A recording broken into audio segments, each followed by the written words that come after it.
সাফল্যের মতো ব্যর্থতাও এক একজনের কাছে এক এক রকম, কিন্তু পজিটিভ মনোভাব থাকলে যে কোনো ব্যর্থতাও হতে পারে নতুন একটি শিক্ষা।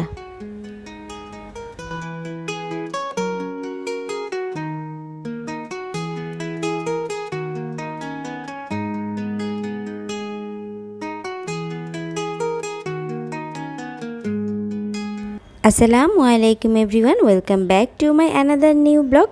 দূরে এবং কাছে যে যেখান থেকে আমার আজকের ভিডিওটি দেখছেন, আশা করছি সবাই ভালো এবং সুস্থ আছেন। আমরাও আলহামদুলিল্লাহ বেশ ভালো আছি। তো আজকে হচ্ছে একটু সুপার শপে চলে এসেছি কিছু গ্রসারি শপিং করতে। ঈদ তো প্রায় চলেই এসেছে, একদম দাঁড়গোড়ায়। তো ঈদের আগে কিন্তু অনেক বেশি প্রস্তুতি নেওয়ার প্রয়োজন পড়ে। তো হালকা পাতলাই কিছু ঘরের জিনিস শেষ হয়ে গিয়েছে, সেটা কিনতে চলে এসেছি। তো আসার কথা ছিল আরহামের বাবার, আমার যে পিউরিটটা আছে সেটার কিটটা শেষ হয়ে গিয়েছে। তো বলল যে চলো ঘরের যা যা দরকার আছে ওইখান থেকে দেখে নিয়ে নিবে। তো আমি আর আরহামও চলে এসেছি। তো আরহাম তো এখানে এসে অনেক বেশি হ্যাপি, কারণ অনেক বেশি মানুষ দেখছে আর এত জিনিসপত্র দেখে ওর কাছে খুব ভালো লাগছিল। তো তরমুজ দেখে আরহাম বারবার তরমুজটা দেখাচ্ছিল, তাই অর্ধেকটা তরমুজ নিয়ে নিয়েছি, কারণ পুরোটা তরমুজ নিলে আমাদের বাসায় খাওয়া হবে না। আর সুপার শপের এটাই একটা সুবিধা, আপনার যতটুকু প্রয়োজন আপনি কিন্তু ততটুকুই নিতে পারবেন। তো কেনাকাটা শেষ করে বাসায় চলে এসেছি, এখন বাজারগুলোও গুছিয়ে নিচ্ছি। তো আরহামের বাবাও আরও কিছু বাজার নিয়ে এসেছে গুলশান ডিসিসি থেকে, সেগুলোও গুছিয়ে নিব। আজকের পুরো ভিডিও জুড়েই আশা করছি আপনারা আমার সাথে থাকবেন। আজকে আমি কোরবানি ঈদের জন্য কী কী প্রস্তুতি নিচ্ছি সেগুলি আপনাদের সাথে শেয়ার করব। আশা করছি আপনাদের কাছে ভালো লাগবে। তো হালকা পাতলা কিছু গ্রোসারি শপিংই করেছি। ভিনেগার, এখানে বারবিকিউ সস আছে, বেকিং সোডা, আর না ছোট্ট আপনাদের যে প্যাকেটটা দেখালাম এটা হচ্ছে গরম মশলার প্যাকেট। প্যাকেটটা দেখে আমার এত কিউট লেগেছে, এর জন্য আমি নিয়ে এসেছি। যেহেতু আমি গরম মশলা বাসায় তৈরি করি, রেডিমেড কেনা লাগে না। আর এই ছোট্ট ছুরিটা, এটা হচ্ছে ফ্রুট কাটার। এই ছুরিটা দেখেও অনেকদিন যাবতই খুঁজছিলাম কিন্তু পাচ্ছিলাম না, তো এটাও নিয়ে নিলাম। মাত্র 100 টাকা দাম ছিল, আর এত পরিমাণে ধার ছিল আমার কাছে, খুবই ভালো লেগেছে। আম বা যে কোনো ফ্রুটসে আপনারা এটা দিয়ে খুব ইজিলি কাটতে পারবেন এবং খোসাটাও ছিলতে পারবেন। তো ঈদের জন্য তো অনেক রকমের মশলাপাতি আমাদের প্রয়োজন পড়ে, আর কোরবানি ঈদে তো একটু বেশিই প্রয়োজন পড়ে, যেহেতু গরু বা খাসি এগুলো রান্নাবান্না অনেক বেশি পরিমাণে হয়। অন্যান্য জিনিস কোরবানি ঈদে হয়তো বা একটু কম হয়, কিন্তু এই ধরনের রান্নাটা তো কোরবানি ঈদের সময় বেশি হয়, তাই মশলাটার পরিমাণও বেশি লাগে। তো এখানে সয়া সস, ফিশ সস এগুলো শেষ হয়ে গিয়েছিল, নিয়ে এসেছে। তো অনেকেই জানতে চেয়েছিলেন আরহাম কি ওটস খায় বা সকালের নাস্তায় কি খায়। এই যে আরহামকে আমি এখন কিন্তু এই ওটসটাই খাওয়াই সকালের নাস্তায়, বা অন্যান্য টাইমেও দিয়ে থাকি। সকালের নাস্তায় বেশিরভাগ খায়। আর এখানে গরম মশলা নিয়ে এসেছে। তো কিছু কিছু আমার বাসায় এখনও আছে, তো যেগুলো প্রায় শেষ হয়ে গিয়েছে সেগুলোই নিয়ে এসেছে। আর এই সব কিছুই কিন্তু গুলশান ডিসিসি মার্কেট থেকে এনেছে। তো ওইখান থেকে আনলে কি হয়, প্রাইসটা একটু কম পড়ে আর জিনিসটাও না একদম ফ্রেশ পাওয়া যায়। এখানে এলাচ, জয়ফল, জয়ত্রী, কালো গোলমরিচ, সাদা গোলমরিচ এই সব কিছু নিয়ে এসেছে। আর এই যে এটা হচ্ছে আমার মশলা রাখার বাক্স। তো কিছু কিছু মশলা আছে যেগুলো আমাদের সচরাচর সবসময় প্রয়োজন পড়ে না, তো সেই মশলাগুলো কিন্তু আমি ফ্রিজে রাখি। তো এই বক্সটাতেই রাখি বেশিরভাগ সময়। শুধু এলাচ, দারচিনি, লবঙ্গ এই মশলাগুলো আমার বাইরে থাকে। বাকি জয়ফল, জয়ত্রী, শাহি জিরা, কালো এলাচ এই মশলাগুলো সবসময় আমি ফ্রিজে রাখি। নর্মাল ফ্রিজে রাখলে কি হয়, জিনিসটা অনেক দিন পর্যন্ত ভালো থাকে।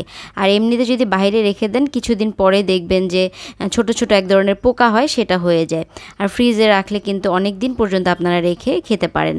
তো আমার মনে ছিল না যে জয়ত্রীর ছোট একটা প্যাকেট ছিল, তো এখন মশলার বক্স খুলে দেখি এখানে আছে। তো সমস্যা নেই, যেটা নিয়ে এসেছে এগুলো দিয়ে আমার কয়েক মাস চলে যাবে। আর হচ্ছে অরিগানো এনেছে, ইস্ট এনেছে, এগুলি সব কিছুই শেষ হয়ে গিয়েছিল। তো ভাবলাম ডিসিসি যখন যাচ্ছে এগুলো সব কিছুই নিয়ে আসতে বলি। তো এলাচটা হচ্ছে আমি ঢেলে নিচ্ছি, পুরাতন এলাচটা রেখে দিয়ে। তো কোরবানি ঈদটা কিন্তু আমি গত বছরই আমার বাবার বাড়িতে করেছি, এবারও ওইখানেই করব, কারণ ওইখানেই আমাদের কোরবানি হয়। তো এবারও ইচ্ছা আছে যাব, কিন্তু আজকে 2 দিন যাবৎ আরহামের শরীরটা খুব খারাপ, মানে জ্বর এসেছে অনেক বেশি। আপনারা সবাই আরহামের জন্য একটু দোয়া করবেন, আরহাম যাতে তাড়াতাড়ি সুস্থ হয়ে যেতে পারে। আসলে বাচ্চা কাচ্চা অসুস্থ থাকলে না বাসায় কোনো কিছুই ভালো লাগে না। এই ভিডিওর ভয়েসটা আমার কালকে করার কথা ছিল, কিন্তু আমার আরহাম অসুস্থ দেখে আমার কোনো কিছুই করতে ইচ্ছা করছে না।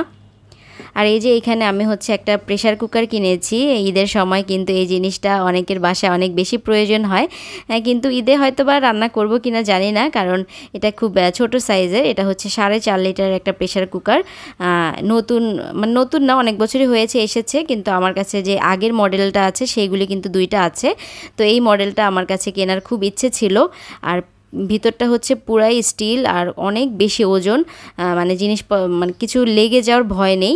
আর ঢাকনাটা লাগানো অনেক বেশি ইজি, শুধু লাগিয়ে একটা প্যাচ দিলেই হয়ে যায়, সুন্দরভাবে লক হয়ে যায়। তো জিনিসটা আমার অনেক বেশি ভালো লেগেছে। আর প্রাইসটাও কিন্তু খুব রিজনেবল, অনেক বেশি প্রাইস না। আর আমাদের ছোট ফ্যামিলির জন্য এই 4.5 লিটারই যথেষ্ট। এখানে কিন্তু 1-1.5 কেজি মাংস ইজিলি রান্না করা যায়, খিচুড়িও রান্না করা যায়, মানে যা চাইবেন তাই করতে পারবেন। তো এখনও আমি ইউজ করিনি, মানে এটা দেখতে এতটা সুন্দর আমার ইউজ করতে ইচ্ছে করছে না।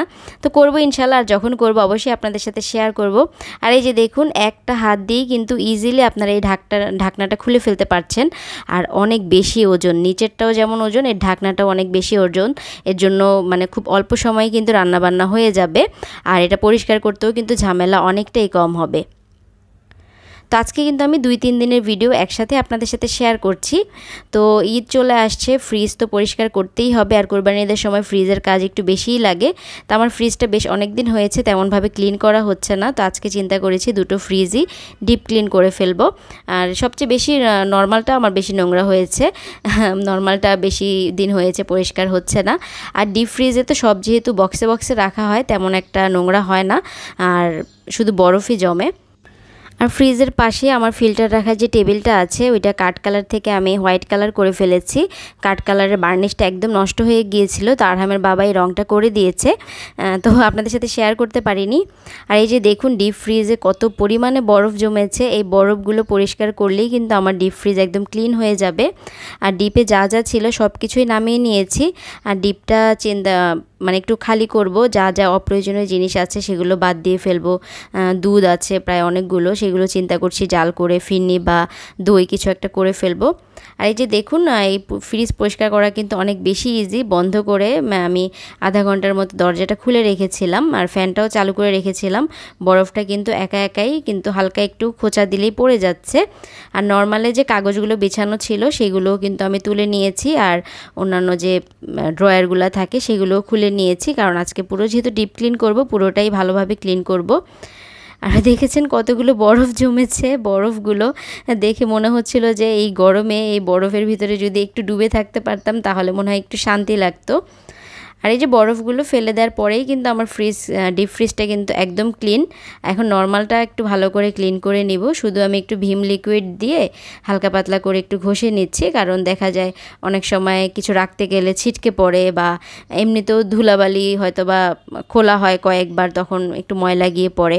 যেহেতু অনেক দিন হয়ে গিয়েছে তেমনভাবে পরিষ্কার করা হয় না, তো এই ড্রয়ারটার নিচে অনেক বেশি ময়লা জমে গিয়েছে। তো প্রথমে ভেবেছিলাম ড্রয়ারটা খুলবো না, পরে ভাবলাম যে না, ড্রয়ারটাও খুলে ফেলি, তাহলে ভালোভাবে পরিষ্কার করতে সুবিধা হবে।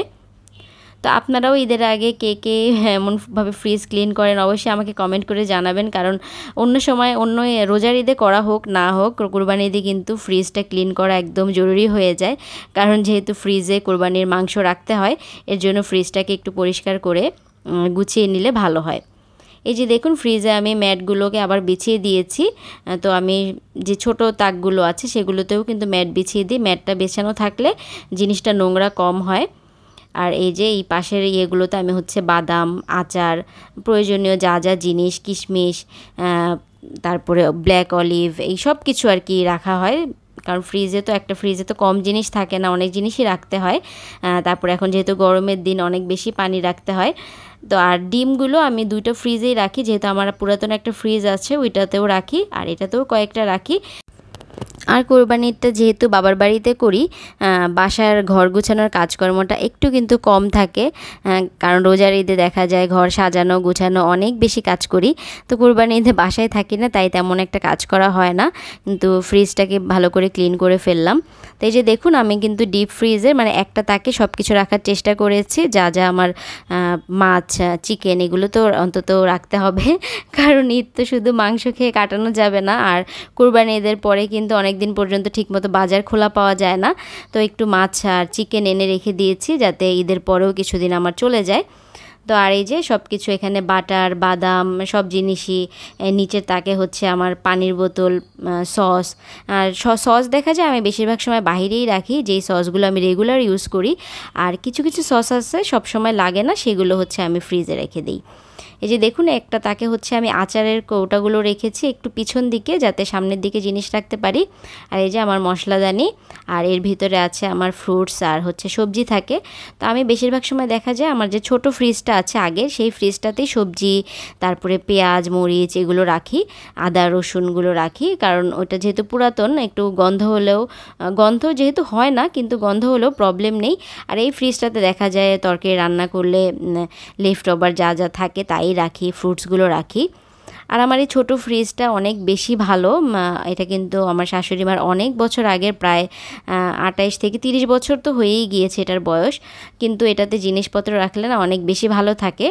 আর দেখুন এটার কি অবস্থা, এটাতে তো মাঝে মাঝে আমি এমনিতেই সব কিছু পলিথিন সহই রেখে দেই। তো সব কিছুই গুছিয়ে নিয়েছি, ডিপটাকে ক্লিন করে একদম খালি করে নিয়েছি। এই দেখুন বড় একটা কৌটাতে কিন্তু আমি চালের গুঁড়ো রাখা আছে, তারপর আদা কুচি রসুন কুচি করে রাখা আছে। এইখানটাতে ডিম, আরহামের জন্য কোয়েল পাখির ডিম। আরহাম যেহেতু সকালবেলা ব্রেকফাস্টে আমি বেশিরভাগ কোয়েল পাখির ডিমটা দিয়ে ওটস রান্না করি। আর এখানে হালকা পাতলা যা যা অনেক কিছুই প্রয়োজন পড়ে, এখানে জমজমের পানি রাখা আছে। আর সবজি পেঁয়াজ কাটা মরিচ কাটা যা যা রাখি সব কিন্তু আমার এই ফ্রিজেই রাখি। আর নিচের যে ড্রয়ারটা আছে এই ড্রয়ারটাতে হচ্ছে আমি কিছু শুকনো সদাই রাখি, যেমন হচ্ছে ডাল, সুজি, তিল, অনেক জিনিস আছে যেগুলো বাইরে রাখলে পোকা হয়ে যাওয়ার সম্ভাবনা থাকে, সেগুলো কিন্তু এই নর্মাল ফ্রিজে আমি এভাবে রেখে দিই, তাহলে কি অনেক দিন ভালো থাকে। তো রাতের বেলা তো আজকে যেহেতু কোনো রান্নাবান্নাই শেয়ার করিনি, তো আমি হচ্ছে রাতের বেলা হচ্ছে একটা ডেজার্ট বানাচ্ছি। তো ফ্রিজে একটু ঘন করে জাল দেওয়া দুধ ছিল, তো আমি একটু সাবু রান্না করে নিয়েছি শুধু, আর সাথে আমের রস দিয়েছি। এই ড্রিঙ্কসটা মানে এই ডেজার্টটা খেতে ঠান্ডা ঠান্ডা গরমের মধ্যে অনেক বেশি ভালো লাগে। তা আমি হচ্ছে আম চিপে নিয়েছি হাত দিয়েই, আপনারা চাইলে ব্লেন্ড করেও নিতে পারেন। সেখানে হচ্ছে ঘন করে রাখা দুধ দিয়ে দিয়েছি, দুধে আমার চিনি মেশানো ছিল, তারপরে দিয়ে দিয়েছি সাবু। সব কিছু দিয়ে আমি একসাথে ভালো করে মিশিয়ে নিচ্ছি। আর চেষ্টা করবেন সব কিছুই যাতে ঠান্ডা ঠান্ডা থাকে, তাহলে এই খাবারটা খেতে বেশি ভালো লাগে। তা আমি এখন হচ্ছে একটা বাটিতে নিয়ে নিচ্ছি, তারপরে হচ্ছে উপর থেকে আবার কিছু আম, তারপরে দিয়ে দিব আইসক্রিম। আমি এখানে ভ্যানিলা আইসক্রিমটা ইউজ করছি, আপনারা চাইলে যে কোনো ম্যাঙ্গো আইসক্রিমও ইউজ করতে পারেন, ভালো লাগবে খেতে। তো আইসক্রিম দেওয়ার ফলে এর টেস্টটা একদম অন্য লেভেল হয়ে যায়। এটা কিন্তু এক ধরনের ফালুদার মতন টেস্ট দেয়, কিন্তু আমার কাছে না এটা ফালুদার থেকেও বেশি মজা লাগে, আপনারা ট্রাই করে দেখতে পারেন। তো উপর থেকে আমি আবার কিছু আম দিয়ে দিচ্ছি আইসক্রিমের উপরে। আর যত বেশি আইসক্রিম দিবেন খেতে কিন্তু তত বেশি ভালো লাগবে। আর নিচের ট্রেটাকে আপনারা চিনতে পারছেন বলুন তো? এটা হচ্ছে একটা মোবাইলের কাভারের প্যাকেট ছিল, আমি এটাকে ট্রে হিসাবে ইউজ করে ফেলেছি।